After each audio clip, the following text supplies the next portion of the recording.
यहां होर्मुज पर फंस गया क्या अमेरिका? जरा ये भी देखिए, कुछ एक इंडिकेशंस ऐसे दिखाई दे रहे हैं जहां पर अमेरिका, अभी जैसा कहा जा रहा था कि वहां से तो ईरान के जहाज निकल रहे हैं और ईरान IRGC खोल के बता भी रहा है हमने इतने छोड़े, आज इतने निकल गए। यहां देखिए जरा, ईरान के साथ टोल वसूलने पर ओमान की बातचीत चल रही है। पेमेंट सिस्टम पर ईरान ने ओमान से बातचीत की है। UAE ने होर्मुज से दूरी बना ली है, पाइपलाइन के निर्माण की तरफ वो चले गए हैं। नाकाबंदी का नेटो समेत किसी सहयोगी देश ने साथ नहीं दिया है। बहुत ज्यादा उन्होंने इस बात का आह्वान भी किया कि सिर्फ हमारा नहीं है, ये आप लोगों के लिए भी कंसर्न है और अगर आपको चाहिए तो सिर्फ अमेरिका इसका बिल नहीं भरेगा, आप भी आ जाइए साथ में। लेकिन उन्होंने कहा ना, आप देखिए, आप ही ने मधुमक्खी के छत्ते में हाथ डाला है। ओमान और UAE ने भी अमेरिकी नाकाबंदी से किनारा कर लिया। इसमें बड़ी बात यह है, होर्मुज स्ट्रेट से गुजरने वाले जहाजों को टैक्स देना होगा। अमेरिकी धमकी और नाकेबंदी का ईरान पर कोई असर दिखाई नहीं दे रहा है। एक बड़ी बात शुभदा जी इसमें जो ये दिखाई दे रही है, ईरान जो दिखाई दे रहा है, ईरान की अपनी ये वहां के कौम की रेजिलियंस है, या फिर जो आपके अंदर भाव होता है कि नहीं हमने कुछ गलत नहीं किया, हम अपनी जगह पर सही थे, हमारे ऊपर दादागिरी की जा रही है, हम झुकेंगे नहीं, ये अपने आप में वो सही होने से आने वाला मनोबल है जिसकी वजह से ये ईरान अपनी जगह पर डिगा नहीं है वहां से? देखिए दिनेश जी, दोनों चीजें हैं। पहला चीज है कि जैसे 3-4 वेव्स ऑफ जो ऑपोजिशन का, वहाँ के बलूची, कुर्द, अजेरी, तुर्कमेन, जो सुन्नीज जो अपोजिशन कर रहे थे, इकोनॉमिक टेंशन जो था वो एक रियलिटी है जो वहाँ पे चल रहा है। एक्स्ट्रा जुडिशियल डिटेंशंस, वहाँ पे लोगों को मारा जा रहा है, इंटरनेट ब्लैकआउट है, वो चल रहा है। उसके आर्किटेक्ट मुश्तबा खामेनी है बाय द वे।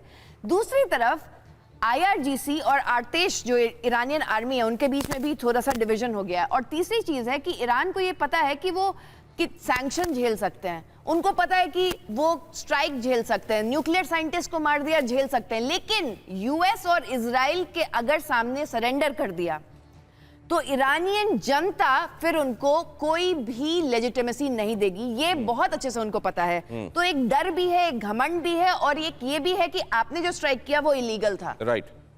अब जरा यहां पर यह भी देखिए कि ये जो अचानक ये होता है कि समझौता होने वाला है, बस होने वाला है, होने वाला है, होने वाला है, और फिर होता है ना ना ना ना ना ना, युद्ध होने वाला है, युद्ध होने वाला है, होने वाला है। इसके पीछे कोई खेल है क्या? इसके पीछे कुछ चल रहा है क्या? कोई इससे पैसे बना रहा है क्या? क्यों हो रहा है ऐसा?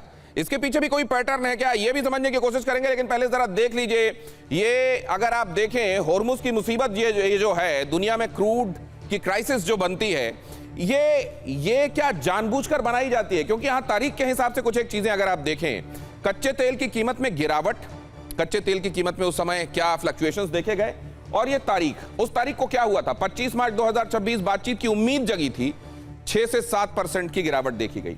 8 अप्रैल 2026 सीज फायर का ऐलान हुआ था, 16 से 17% का यहां गिरावट डिप देखी गई थी क्रूड के प्राइसेस में।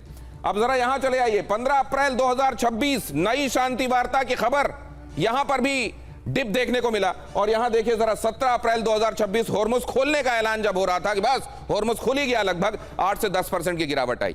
और इस बीच में जब ये होता है ना बात नहीं बन रही है, युद्ध होगा युद्ध होगा युद्ध होगा, तो फिर से क्रूड जो है रफ्तार पकड़ लेता है, ऊपर चला जाता है। इसमें खेल क्या चल रहा है शुभदा जी? देखिए, स्टॉक मार्केट मैनिपुलेशन ट्रंप और उसकी फैमिली कर ही रही है। स्टीव विटकॉफ और उनके बेटे जो हैं क्रिप्टो करेंसी का मैनिपुलेशन कर रहे हैं। यहां तक कि पाकिस्तान के भी क्रिप्टो मोगल इसमें इन्वॉल्व हैं। जहां तक बात रही कि क्या इसका है, ये पूरा का पूरा वीकेंड पे ये जो करते हैं, वैसे इनसाइडर ट्रेडिंग तो कभी भी कर सकते हैं, लेकिन जो जिस तरीके से पेंटागन का खुद लीकेज हो रहा है, किस तरीके से लॉकहीड मार्टिन, रेथियन, जो भी कंपनीज हैं, जो वेपन्स मैन्युफैक्चरर हैं, उनके शेयर्स बढ़ते जा रहे हैं। ये सिर्फ ईरान वॉर से नहीं है, यूक्रेन के टाइम से भी है। तो जहां तक बात है कि बहुत पैसा कमाया जा रहा है और कतर में पैसा US ट्रेजरी का ट्रंप डाल रहे हैं, ये सारी चीजों पे आप क्वेश्चन। तो ये जब आपको लोग सुन रहे होंगे तो क्या इसमें उन लोगों को भी गुंजाइश दिखाई देगी जो कहेंगे कि ना ना ये शुभदा जी की कॉन्स्पिरेसी थ्योरी है, ऐसा कुछ नहीं हो रहा है, या ये एक स्थापित पैटर्न है और दुनिया ये सबूत के तौर पर अदालत में रखा जा सकता है कि देखिए ये बार बार ये जो पैटर्न दिखाई देता है ना कि बड़ी सदाशयता से ये कोशिश कर रहे हैं दोनों तरफ, लेकिन बात नहीं बन रही है, क्या करें? ऐसा है नहीं, ये जानबूझकर एक डिजाइन की तरह हो रहा है। ये डिफॉल्ट नहीं है कि बातचीत नहीं हो रही है, अचानक शांति की बात होती है, फिर अचानक युद्ध की बात होने लगती है।